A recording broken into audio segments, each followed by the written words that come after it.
موسیٰ علیہ السلام آئے تو ان کو 10 تختیاں تھیں، 10 کمانڈمنٹ تھے۔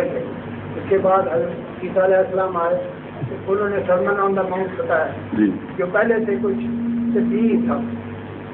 حضرت محمد صلی اللہ علیہ وسلم آئے تو اس میں علاوہ اور بہت سے نصیحتوں کے یہ ہے اچھلوں میں سنیوں وغیرہ کے ڈھنگ سے بخشیوں کے ساتھ اس کی ایتھیکل بیک گراؤنڈ کیا ہے ان دونوں بچوں کے میں عرض کر دیتا ہوں۔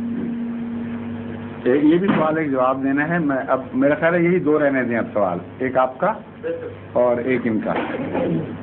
یہ جو سوال ہے یہ بڑے ہی اہم ہے ان لوگوں کے لیے جو غیر قوموں میں تبلیغ کرتے ہیں۔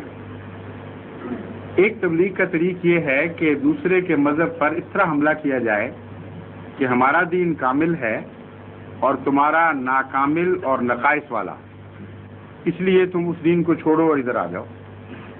یہ حملہ نہایت غیر عارفانہ اور غیر حکیمانہ ہے، کیونکہ اس کا اگلا حملہ پھر خدا کی ذات پر ہوتا ہے کہ اللہ تعالیٰ نے نامکمل تعلیم کیوں دی پچھلوں کو، نقائص والی تعلیم کیوں دی، ایک کامل وجود سے نقائص کس طرح ظاہر ہوئے، اور فلسفی پھر آپ کو نہیں چھوڑتے۔ یہ نہایت ہی غیر حکیمانہ طریق ہوتا ہے کہ حملے کے ایک پہلو سے بچ کر دوسری طرف اپنی پیٹھ ننگی کر دیں۔ اس لیے وہ جواب چاہیے جو حقائق پر بھی مبنی ہو، جو اسلام پر حملے سے روک کر خدا پہ نہ حملہ کروا بیٹھے۔ میں نے جب باہر باتیں کی، مثلا مختلف وقتوں میں یورپ میں رہا بھی ہوں اور گیا بھی ہوں، تو میرا طریقہ کار یہ تھا اور یہی میرا ایمان ہے کہ اللہ تعالیٰ ایک لامحدود ذات ہے اور اس کا کمال انسان کے ریفرنس سے ہوتا ہے۔ یعنی یہ شرک ہے یہ کہنا کہ خدا تعالیٰ نے اپنے کمال کے ساتھ ہمیں سب کچھ دے دیا ہے۔ خدا تعالیٰ نے بندے کی بڑھتی ہوئی استعدادوں کے مطابق جس درجہ کمال کا بندہ مستحق ہوتا تھا اس کو وہ کچھ دیا ہے۔ یہ ہے وہ غیر مبدل حقیقت جس میں آپ تبدیلی بھی نہیں دیکھیں گے اور جس پر کبھی کوئی اعتراض وارد نہیں ہو سکتا۔ چنانچہ میں ان کو یہودیوں کو بھی اور عیسائیوں کو بھی کہا کرتا تھا کہ تمہارا مذہب اپنے وقت کے لحاظ سے اتنا کامل تھا کہ اس میں کوئی انسان تبدیلی کر کے نہیں دکھا سکتا۔ مثلا یہود پر جب یہ نازل ہوا کہ تم نے بدلہ لینا ہے اور ضرور لینا ہے، وہ وقت ایسا تھا قومی لحاظ سے کہ جب فرعون کے مظالم کے نیچے وہ اس طرح پیسے گئے تھے کہ انسانی کردار ختم ہو چکا تھا۔ وہ عفو کے نام پر اپنی بزدلی کا اظہار کیا کرتے تھے، ان میں مقابلے کی سختی ہی کوئی نہیں تھی۔ ایسی گری ہوئی قوم کو اگر یہ کہہ دیا جاتا کہ چاہو تو معاف کرو چاہے تو بدلہ لو، تو انہوں نے معافی کرنا تھا، بدلے کا سوال ہی کوئی نہیں تھا۔ اور یہ فیصلہ خدا کا ان کے بعد کے کردار سے 100% قطعی طور پر ثابت ہو گیا، کیونکہ جب وقت آیا جہاد کا تو انہوں نے کہا اذهب انت وربک فقاتلا وانا هاهنا قاعدون، موسیٰ تو اور تیرا خدا جاؤ لڑو، ہم تو یہاں بیٹھیں گے۔ اس کردار کی اصلاح ناممکن تھی اس تعلیم کے ذریعے، چنانچہ ایک لمبا عرصہ خدا نے ان کو اس تعلیم پر چلایا، یہاں تک کہ پینڈلم کا دوسرا کنارہ شروع ہو جاتا ہے۔ وقت پہ ٹھہر تو نہیں جایا کرتا پینڈلم، دوسری طرف چلا گیا، اور اتنے ظالم ہو گئے کہ اپنے وقت کے دنیا کے سب سے معصوم انسان پر سب سے زیادہ بھیانک ظلم پر آمادہ ہو چکے تھے جب حضرت عیسیٰ تشریف لائے۔ اس وقت ان کی دل کی سختی کی حالت قرآن کریم جگہ جگہ بیان فرماتا ہے، اور بڑے ظالمانہ نقشے ہیں ان کے، جس طرح وہ مظالم کرتے تھے اور سخت دل تھے۔ ان کو آپ اگر کہتے کہ صرف معاونہ معاف بھی کر سکتے ہو اور بدلہ بھی لے سکتے ہو، تو انہوں نے معاف کرنا ہی نہیں سکتے، بدلے ہی لینے۔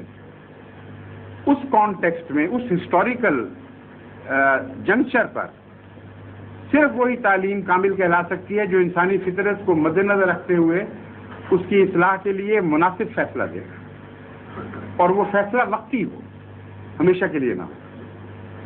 چنانچہ عیسیٰ بھی وقتی رسول تھے اور موسیٰ بھی وقتی رسول تھے۔ عیسیٰ علیہ السلام کو تعلیم ملی کہ ان کو اب یہ سکھاؤ کہ تم نے بدلہ لینا ہی نہیں، ایک گال پہ کوئی مارتا ہے دوسرا گال آگے کر دو۔ اور اس کیفیت میں ان کو گزرنے پر مجبور کیا گیا، یہاں تک کہ انسان مختلف پینڈلم میں سے گزر کے انسان سبق سیکھتا ہے، مختلف تجارب میں سے گزر کر بالغ نظر ہوا ہے، اور بالغ نظر ہونے کے بعد اس کو بالغ نظر تعلیم ملنی چاہیے جو اس کے ریفرنس میں کامل ہے۔ جب ہم اکمل کہتے ہیں تو یہ مراد ہے کہ انسان جس شعور کے مقام پر پہنچا اپنی ان استعدادوں کے ساتھ، اس لحاظ سے خدا اکمل طور پر ظاہر ہوا، لیکن خدا پھر بھی محدود نہیں ہوگا۔ انسان کا درجہ استطاعت فیصلہ کرے گا اس کو کیا ملتا ہے۔ تو میں جب یہ بتاتا تھا تو یہودی بھی خوش ہوتے تھے، عیسائی بھی خوش ہوتے تھے کہ اس نے ظلم نہیں کیا ہمارے اوپر، بالکل حقیقت ہے جو بیان کر رہا ہے۔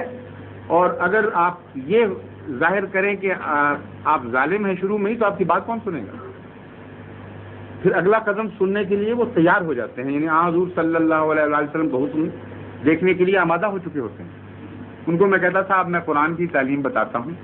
قرآن فرماتا ہے کہ اگر کسی پر ظلم کیا جائے تو اس کو حق ہے کہ وہ بدلہ لے، لیکن اتنا ہی بدلہ لے جتنا اس پر ظلم کیا، اور اس پہ اضافہ نہ کرے، اور اگر وہ معاف کرے اس شرط کے ساتھ کہ اس کی معافی کے نتیجے میں اصلاح احوال ہو، نہ کہ جرم کا حوصلہ بڑھے، تو ایسا شخص اپنا اجر اپنے رب سے پائے گا۔ میں نے کہا یہ ہے تعلیم جس کو ہم کہتے ہیں اکملت لکم دینکم کا مظہر ہے۔ تو آپ یہ سمجھتے ہیں، اگر ہم پہلا استدلال کریں جو عموماً پیش کیا جاتا ہے، تو پھر یہ بھی اعتراض کیا کرتے تھے کہ اب اس کو بھی تو 1300 سال 1400 سال گزر گئے ہیں، اب اس کو بھی بدل جانا چاہیے۔ تو میں ان سے کہتا تھا کہ now it has become time لیس، آپ اس کو اب بدل کے دکھائیے، اس میں کوئی امپروو، آپ کے بڑے بڑے دانشور کوئی امپروومنٹ کر کے دکھا دیں تو میں مان لوں گا کہ ہاں اس کو بھی بدل جانا چاہیے، دلیل سے بات کریں۔ آج تک مجھے تو یہ جواب نہیں ملا، آپ بھی تجربہ کر کے دیکھ لیں۔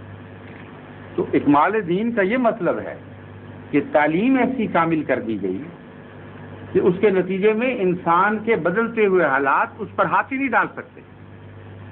اور صرف یہی نہیں، اور بھی مضامین میں جب آپ مذاہب کی تعلیم کے ارتقاء پر غور کریں تو نہایت عظیم الشان مضمون ہے، لیکن یہ اتنا نہیں کہ اس چھوٹی سی مجلس میں تفصیل سے بیان کیا جائے، صرف ایک نمونہ میں نے آپ کو بتا دیا ہے۔